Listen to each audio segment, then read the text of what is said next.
It is fantastic. तो जनाब हमारे साथ जो गेस्ट मौजूद हैं उनका तारुफ आपसे कराती चालूँ। विंग कमांडर है इम्तियाज़ रहीम शहज़ादा साहब मौजूद हैं हमारे साथ। सर मैं आपको खुशामदीद कहती हूँ और उनके साथ तशरीफ़ रखते हैं स्क्वाड्रन लीडर हैं उमैर राना साहब। सर मैं आपको भी खुशामदीद कहती हूँ जागलो में। सर दोनों आप कैसे हैं? अल्लाह का शुक्र है, बहुत बहुत शुक्रिया। सर आप कैसे हैं? अल्हम्दुलिल्लाह अल्लाह। सर सबसे पहले आपसे बात करना चाहूँगी कि आज तारे ज़मीन को 2 साल हो गया पूरे, तो क्या आप कैसा जज्बा है आप लोगों का कि जब भी 27 फरवरी आती है और हमें एक इसको 2 साल हो गए, लेकिन आज भी जब हम लोग वो वाक़या याद करते हैं और वो फैंटास्टिक टी को याद करते हैं तो हमारे वैसे ही जज्बे उभर कर बाहर आ जाते हैं? देखें, सबसे पहले तो आपका बहुत बहुत शुक्रिया कि आप लोगों ने हमें ये मौका दिया कि लाहौर न्यूज़ के इस प्लेटफॉर्म से हमें आपके थ्रू अपने नाजरीन से बात करने का मौका मिल रहा है। जज्बात की बात की जाए तो हमारे प्रोफेशन में जज्बात का कोई काम नहीं है, लेकिन बहरहाल यकीनन अल्लाह ताला का लाख लाख शुक्र है कि जब मौका आया, जिस मकसद के लिए हमने तरबियत की थी और जिस मकसद के लिए हम तैयार हो रहे थे, तो हमने उसमें सुरखरू हुए। अल्लाह के ख़ास करम से हमने अपने कौम का सर फ़ख्र से बुलंद किया और वो जो हमारे अवाम का जोश और जज्बा और जो उनकी खुशी और फ़ख्र था वही हमें पहुंचता है, वही हमारे लिए मोटिवेशन होता है। उसी की बदौलत हमें मज़ीद अपने आप को ख़तरात से ना घबराते हुए दोबारा अपने मुल्क के लिए बार बार फ़िज़ा में बुलंद होने का दिल करता है। तो बिल्कुल ऐसे ही है। और मुझे उमैर आपसे बात करना चाहूँगी, मुझे आप बताइए कि आप लोग तैयार हैं हम हर दफ़ा भारतीय पायलट्स को इसी तरह फैंटास्टिक टी पे लाने के लिए? जी बिल्कुल, अल्हम्दुलिल्लाह। जिस शोबे से, जिस ब्रांच से मेरा ताल्लुक है, पाकिस्तान एयर डिफेंस, हम लोग 24/365 days regardless of hours, days, nights, events, हम लोग कंसोल्स को देख रहे होते हैं। We are looking deep inside Indian territory and हम इसी चीज़ को ऑब्जर्व कर रहे होते हैं कि समवन प्लीज डेयर, अच्छा, but none can dare to enter my airspace unauthorized. So we won't be allowing them. और furthermore अगर उन्होंने कोशिश भी की तो वो आएंगे अपनी मर्जी से, बट जाएंगे हमारी मर्जी से। तो मुझे सर आप बताइए इम्तियाज़ साहब कि आप लोग अगर बात की जाए उस दिन की, तो ऑपरेशन वाले दिन आप लोग कहाँ पर थे और जब आपको पता चला कि ये सारा कुछ हो गया है तो कैसा वो फ़ख्र था कि हम लोगों ने एक बंदे को या वहाँ की उनकी हदूद में आने की हमारी कोशिश की और हमने उसको मार गिराया? खुशकिस्मती से स्विफ्ट रिटॉर्ट में मुझे भी एयरफोर्स ने मौका दिया और मुझ पर इतना भरोसा किया कि मैंने अपनी फॉर्मेशन को लीड किया उसमें, और उसके सिले में सदर पाकिस्तान की इम्तियाज़ी सनद से भी मुझे नवाजा गया। लेकिन हकीकत यह है कि शायद मुझे उस वक्त तक हवा में इतना इदराक नहीं था कि क्या क्या हम अचीव कर चुके हैं। हमारे सर पे सिर्फ और सिर्फ वो ऑब्जेक्टिव्स सवार थे जो हमें दिए गए थे कि ये आपने पूरे करने, और हम उनकी कोशिश में लगे रहे और वो हमने पूरे किए। लेकिन लैंडिंग के बाद जब हमने न्यूज़ देखना शुरू की कि ठीक है क्या क्या हुआ है, कहाँ तक पहुँचा है, जब अपने बाकी कोलीग से जो पाक फ़ज़ाइया के मुख्तलिफ बेसिस पे जिन्होंने टेक ऑफ करके लैंड किया था, उनसे तमाम अहवाल शेयर किया, जाना कि अच्छा क्या क्या हुआ है, तो डेफिनेटली वो एक मौका था, एक खुशी का और एक बहुत ज़्यादा फ़ख्र का टाइम था। सर आप कहाँ पे थे उमैर साहब, क्या कर रहे थे उस टाइम? एक्चुअली जिस वक्त ये सारा सिनेरियो स्टार्ट हो रहा था तो एक्चुअली मैं लीव पर था। अच्छा। And my wedding was planned actually. अच्छा। तो उस सिलसिले में जैसे ही ये सारा सेटअप शुरू हुआ and I called my unit, मैंने खुद कॉल की, मैं सर शादी में भी 2 दिन है, बाद में हो जाएगी, ऑर्डर के हैं। सो just after 2 days I was back in my unit and we were ready and क्योंकि सर इसमें सर जिस तरह से हवा में है, we are on the ground stations, तो हमें वो उसके लिए रिक्वायरमेंट होती है 24 आवर्स की कि हम एक दूसरे से कम्युनिकेट करके, प्लानिंग करके उसके हिसाब से, तो वो सारी चीज़ें हम साथ में एनालिसिस होकर फर्दर मोर अगला स्टेप क्या है, ये तो हो गया है, आगे क्या करना है हमने। अब यहाँ तक तो हमने गिरा लिया, अभी और इनको मौका मिलेगा तो इंशाल्लाह ये कोशिश करें थोड़ा सा तो हम और गिराएंगे। एग्जैक्टली इसी तरह जो जितने भी तारे आएंगे आसमान पे हम उनको ज़रूर नीचे गिराएंगे। सर हम देख रहे हैं आपके छाती पर एक तमगा लगा हुआ है, हमें इसके बारे में कुछ बताइए। तमगा बसालत ये बहरहाल स्विफ्ट रिटॉर्ट से पहले का है। ये ज़रब अज़्ब और अज़्म नौ में कुछ रिक्वायरमेंट्स कह लीजिए, कुछ ठीक है। हमें मुझे पार्टिसिपेशन का मौका मिला और मैंने उनमें भी अल्लाह ताला का लाख लाख शुक्र है कि अपने मुल्क की खिदमत की। और जिस तरह हमारा फ़र्ज़ है कि हमने ना सिर्फ बैरूनी बल्कि अंदरूनी ख़तरात का भी मुकाबला करना है, ये उसके। तो सर अब हम देख रहे हैं और कि उन्होंने रात की तारीकी में हमला किया और बालाकोट के हमले के बाद अगर बात की जाए तो हम शायद तैयार थे कि ऐसा कोई चीज़ आएगी और उन्होंने रात की तारीकी में किया, लेकिन हमने दिन के उजाले में उनका जो तारा था वो ज़मीन पे गिरा दिया। तो ये एक्सपेक्टेड थी चीज़? शायद उनके लिए नहीं थी लेकिन उन्होंने जिस तरह क्लेम भी किया कि हमने सरप्राइज़ किया। और उस वक्त के DGISPR का क्लियर कट उनको बयान था उसके बाद कि we have not been surprised but we will surprise you. तो ये तकरीबन दिसंबर 2018 ऑनवर्ड्स ही हमारे सीनियर लीडरशिप की, हमारे एयर स्टाफ की आप दानिशमंदी या दूरअंदेशी कह लीजिए कि उन्होंने इस खतरे को पहले ही से भांप लिया था और एयरफोर्स में इसकी तैयारी हो चुकी हुई थी। हम पहले से ही तैयार थे इस चीज़ हम तैयार थे क्योंकि जो उनका रेटोरिक था, जो उनका हिंदुत्व का प्रचार था और जिस तरह के लग रहा था कि ये इस खित्ते को पुरअमन शायद ना रहने दें अपने इलेक्टोरल ऑब्जेक्टिव्स के लिए, तो हमारी लीडरशिप ने कम से कम जज कर लिया हुआ था। और उसकी वजह से हम तैयार थे। अगर वो कामयाब हुए होते या कोई कुछ कर पाए होते तो कुछ नुकसान भी कर पाते। तो हमने ना सिर्फ उनको रिपेल किया बल्कि अपने उन्हीं प्लान्स को एग्जीक्यूट करते हुए 27 को उनको मुंह तोड़ जवाब भी दे दिया। बिल्कुल ऐसे ही है। तो इम्तियाज़ साहब, हम लोगों ने सिर्फ एक दिन के अंदर अंदर ये रिएक्शन दिया तो लोग एक्सपेक्ट नहीं कर रहे थे, तो ये एक बहुत बड़ी बात नहीं है? जैसे मैंने बताया, हम तैयार थे, हमारे प्लान्स इन प्लेस थे। डेफिनेटली बड़ी बात है और इसके लिए ये नहीं होता कि ये एक दिन का काम हो।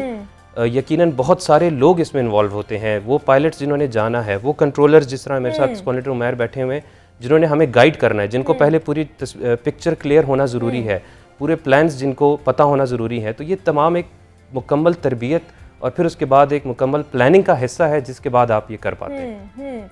तो मुझे उमैर आप बताइए, जैसे उन्होंने कहा कि हम इनको सरप्राइज़ करने आए थे लेकिन वो खुद सरप्राइज़ होकर चले गए, तो आप किस तरह कोऑर्डिनेट करते हैं उधर बैठकर और जब ये लाइजन करते हैं किस तरह? जैसे मैंने आपको पहले बताया कि 24/365 डेज एयर डिफेंस ऑफिसर्स वो सर्विलेंस पे होते हैं क्योंकि हमारे डिफरेंट एरियाज में रेडार लगे हुए हैं जो नॉर्थ ऑल डायरेक्शंस, ठीक है, वो उसको मॉनिटर कर रहे हैं। कोई भी चीज़ एयर स्पेस में हमारे नॉलेज के बगैर नहीं होती है। वो अपनी टेरिटरी हो, वो उनकी टेरिटरी हो, वो हमारे पास क्लियर पिक्चर आ रही होती है और हमें सिनेरियो बिल्डअप होता हुआ दिख रहा होता है कि कहाँ पे क्या सिनेरियो है, कहाँ पे क्या सूरत हाल है, कहाँ पे फॉर एग्जांपल जिस तरह से वो ये 4 जगहों से इन्होंने पेनिट्रेट करने की कोशिश की थी, सर क्रीक से, रहीम ख्याल खान, फाजिल का सेक्टर एंड देन नॉर्थ। ये हमारे पास ऑलरेडी पिक्चर में थी कि ये चीज़ें यहाँ से कोशिश कर रहे हैं। ठीक है। तो उसी सिनेरियो को काउंटर करने के लिए हम ऑलरेडी जो भी हमारे उस वक्त जितने भी पायलट हजरात थे, जितने वो ड्यूटी पे मौजूद थे, तो उनको ऑलरेडी कॉशन कर दिया हुआ था कि गेट रेडी। तो ये हमारा जो है ना, ये ऑल रियल टाइम सिनेरियो चल रहा होता है बिकॉज इट्स इन एयर जो होती है एयर पावर, उसके अंदर जो डिसीजन मेकिंग है that is in fraction of seconds. बिल्कुल ऐसे ही है। मेरा 2 सेकंड का डिले मेरे पायलट की जान खतरे में डाल सकता है। बिल्कुल ऐसे ही है। और न सिर्फ उसकी जान खतरे में जाती है, पूरी कौम भी उसके ऊपर एम्बैरेसमेंट जा सकती है। तो ये एक बहुत बड़ी ह्यूज रिस्पॉन्सिबिलिटी है। तो ये हमने सारी चीज़ों को साथ साथ कैटर करना होता है and we are not alone at that time. हमारी लीडरशिप हमारे साथ होती है, वी आर इन लाइजोन होते हैं हम सब के सब, कि थ्रू आउट हम डिस्कशन कर रहे होते हैं कि ये सर ये सूरत हाल है एंड हम जो अपनी चैनल रिपोर्टिंग है उसके थ्रू हम इन्फॉर्म कर रहे होते हैं कि सर यहाँ पे ये सूरत हाल है, ये सूरत हाल है। तो इस तरीके से हम चलते रहते हैं साथ साथ। तो ये it's like normal routine job. बिल्कुल ऐसे ही है। मुझे विंग कमांडर इम्तियाज़ आप बताइए कि आपके ख़्याल में उस दिन जब भारतीयों को पता चला होगा कि हमारा पायलट पाकिस्तानियों के कब्ज़े में है तो उनका मोराल क्या होगा, क्या सोच रहे होंगे वो उस टाइम, किस तशवीशनाक हालत में होंगे वो लोग? यकीनन तसव्वुर ही नहीं किया जा सकता कि क्या उनके एहसासात होंगे, जो उसके कोलीग्स होंगे, जो बाकी आसपास के होंगे और यकीनन बाकी पूरी कौम उनकी। तो ये एक डीमोरलाइजिंग और एक बहुत ही डीमोटिवेटिंग किस्म की चीज़ है यकीनन उनके। लेकिन जिस तरह की अगर आपने जारहियत की है और आप एक पीस लविंग नेशन के अगेंस्ट अगर कुछ करने को जा रहे हैं तो ये फिर आप की अपनी गलती या मिस कैलकुलेशन है और उसके लिए फिर तैयार होना चाहिए था उनको। तो क्या आपको लगता है कि वो दोबारा जुर्रत करेंगे ऐसा कोई ऑपरेशन करने पे, या हमारी जो धाक है कितनी बैठी है उनके ऊपर, हमारी एयर सुपीरियरिटी जो है वो कितनी ज़्यादा साबित हो गई है, सबके सामने आ गई है वो तो उनके भी अपने सामने आ गई थी जब उन्होंने फ़ौरन ही बयान दे दिया कि रफ़ेल होते तो शायद ये ना होता। लेकिन हम उनके हर तरह के हरबे, हर तरह के किसी भी गलत कदम के लिए तैयार हैं।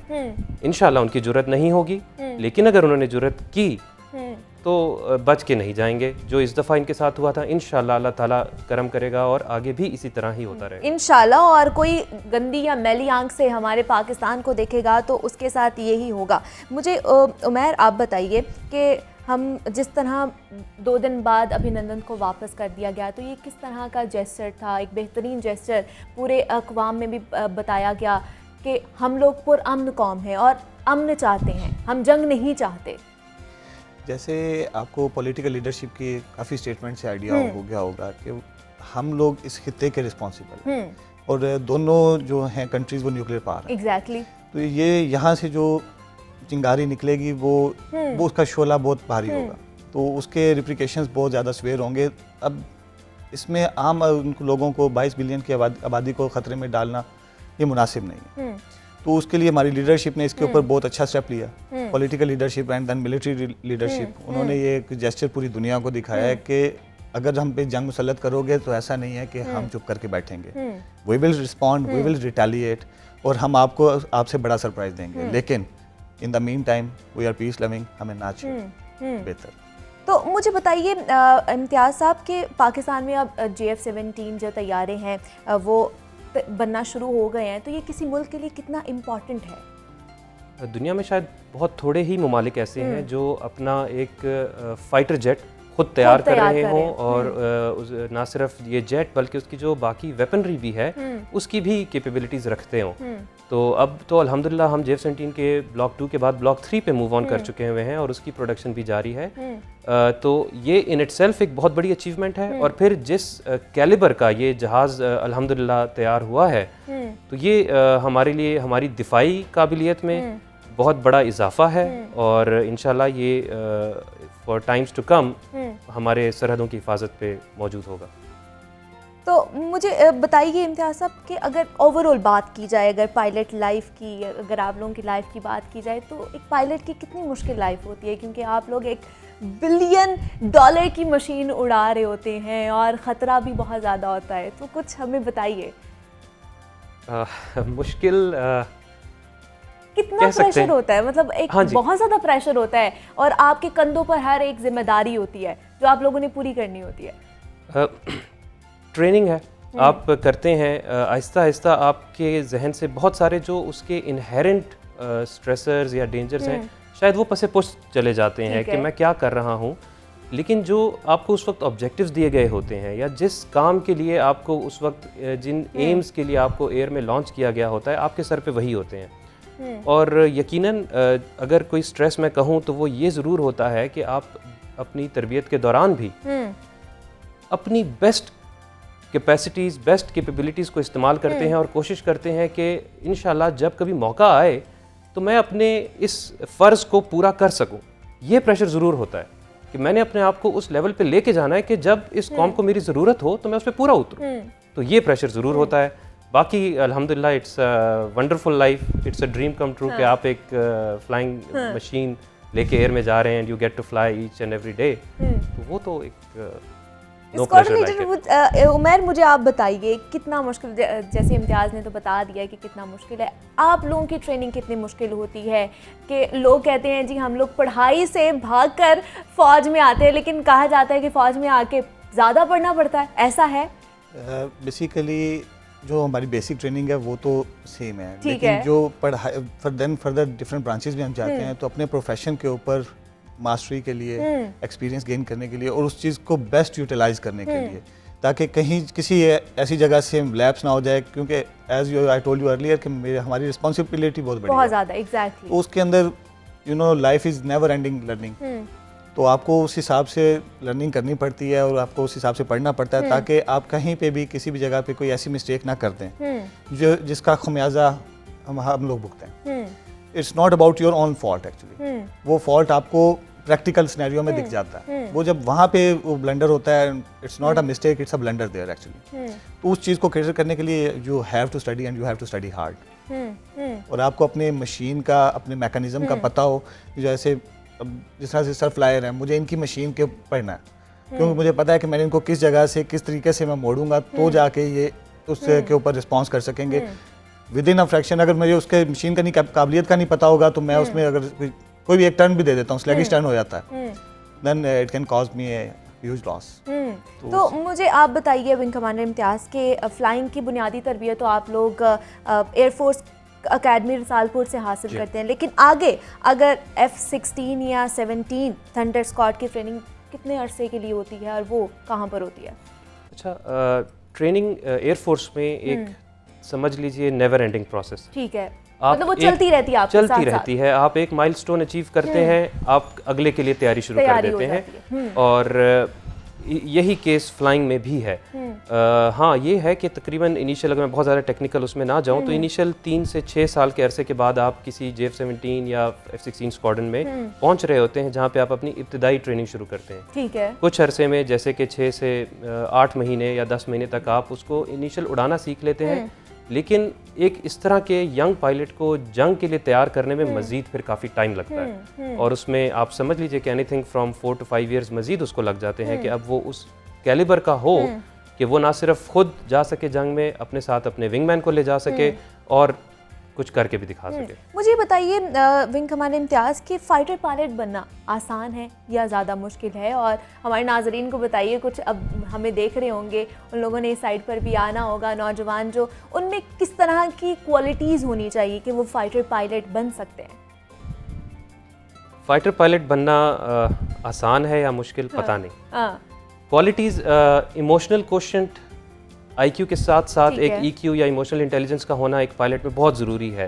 एक क्विक डिसीजन मेकिंग जिस तरह की उसने स्ट्रेसफुल एनवायरनमेंट में करनी है और स्प्लिट सेकंड्स का मामला होता है, वो सब चीज़ें रिक्वायर्ड हैं। लेकिन जितने भी अगर हमारे यंग एस्पिरेंट्स हमें देख रहे हैं और वो एयरफोर्स में आना चाहते हैं, तो उनके लिए मेरा सिंपल यही पैगाम है कि अपनी पढ़ाई पे तवज्जो दें, अभी अपनी फिटनेस पे तवज्जो दें, और इंशाल्लाह जब वो सिलेक्ट होकर एयरफोर्स में आ जाते हैं तो उन क्वालिटीज़ को पॉलिश करना और उन लड़कों को, उस यंग ब्लड को तैयार करके, मोल्ड करके एक फ़ाइटर पायलट बनाना, वो एयरफोर्स एज एन इंस्टीट्यूशन बहुत अच्छी तरह से अंजाम दे देगा। तो ये परेशानी उनको नहीं होनी चाहिए, वो सिर्फ अपनी पढ़ाई, फिटनेस पे तवज्जो दें। और दूसरा अपने जज्बात पर भी ये भी कह सकते हैं, ये भी कह सकते हैं। मुझे स्कॉलर लीडर उबैर, मुझे बताइए, अपने, जो मैंने इनको बोला है कि अपने जज्बात पर काबू रखना कितना ज़रूरी है, क्योंकि इसमें आपके पास बहुत ज़्यादा ऐसी एमरजेंसी सिचुएशंस आ जाती हैं जिनको आपने कोप अप करना होता है। तो जज्बात पे काबू किस तरह रखते हैं आप लोग? एक फ़ौजी के लिए बड़ा मुश्किल होता है। एग्जैक्टली। लेकिन ये हमारी ट्रेनिंग का हिस्सा है। एयरफोर्स की जो बेसिक ट्रेनिंग है उसमें हमें चीज़ बड़ी कैटेगोरिकल सिखा दी गई है कि इमोशनल आपकी लाइफ में चीज़ होनी ही नहीं चाहिए, कोई भी, not even a single thing. क्योंकि हम इमोशंस की बेस पे खेल नहीं सकते। हम इमोशंस के साथ कहीं पे भी जाएंगे, हम जेनेरिक आप ले लें लाइफस्टाइल में, किसी भी लाइफस्टाइल में आप इमोशंस डाल दें, उसके अंदर कोई ना कोई मिस्टेक हो जाती है। Then it's a profession. तो professionalism and emotions they are बहुत डिफरेंट थिंग्स। बिल्कुल ऐसे ही है। बीइंग अ प्रोफेशनल मुझे चीज़ें सोचनी है, वो उस वक्त दिल ज़रूर कर रहा होता है, but I have to put a bar on that. नहीं, ये चीज़ मुझे आगे नुकसान की तरफ लेके जाएगी, तो बजाय इसके कि मैं उसकी तरफ जाऊँ, I have to be a professional. तो आप वहीं पे उस चीज़ को नैरो डाउन करते जाते हैं, और जब ये इतना आप ग्रो कर लेते हैं तो उसके बाद इमोशंस ऑटोमेटिकली आपकी लाइफ से खत्म हो जाते हैं। बिल्कुल ऐसे ही है। मुझे बताइए विंग कमांडर इम्तियाज़ के कोई ऐसा वाक़या हमारे साथ आप अगर आप शेयर करना चाहें कि कोई मिशन हो और उसमें आप कुछ भी ऐसा मेमोरेबल कोई वाक़या हो जो आप हमारे साथ शेयर करना चाहें। मेमोरेबल तो शायद ये 27 फरवरी वाला एक बहुत बड़ा मेरे करियर का हाईलाइट होगा। इसी तरह छोटे छोटे बहुत सारे होते रहते हैं आपके साथ, हादसात भी होते हैं जिसमें कि अल्हम्दुलिल्लाह, अल्लाह का शुक्र है कि कभी ऐसा नहीं हुआ कि मेरी अपनी फॉर्मेशन में से किसी की खुदा न खास्ता जान गई हो या कुछ। लेकिन इजेक्शंस वगैरह और ये चीज़ें हमारी रूटीन की ज़िंदगी का हिस्सा हैं, क्योंकि it's a machine and it can give up. जब कभी ऐसा होता है तो हो जाता है। लेकिन कोई ऐसा स्पेसिफिक वाकया आई एम सॉरी इस वक्त मैं आपको नहीं शायद बता सकूं। नहीं कोई क्योंकि मसला नहीं, तमाम और यही एक जो- बहुत हाँ, मेमोरेबल वाकया है जो हमारी जिंदगी के साथ चलता रहेगा, और जब भी 27 फरवरी आएगी हम सब इसी तरह उसको याद करेंगे जिस तरह शायद कल हुआ हो। तो ये वाकया हमारे साथ चलता रहेगा। तो बहुत शुक्रिया आप दोनों का कि आपने हमें वक्त दिया।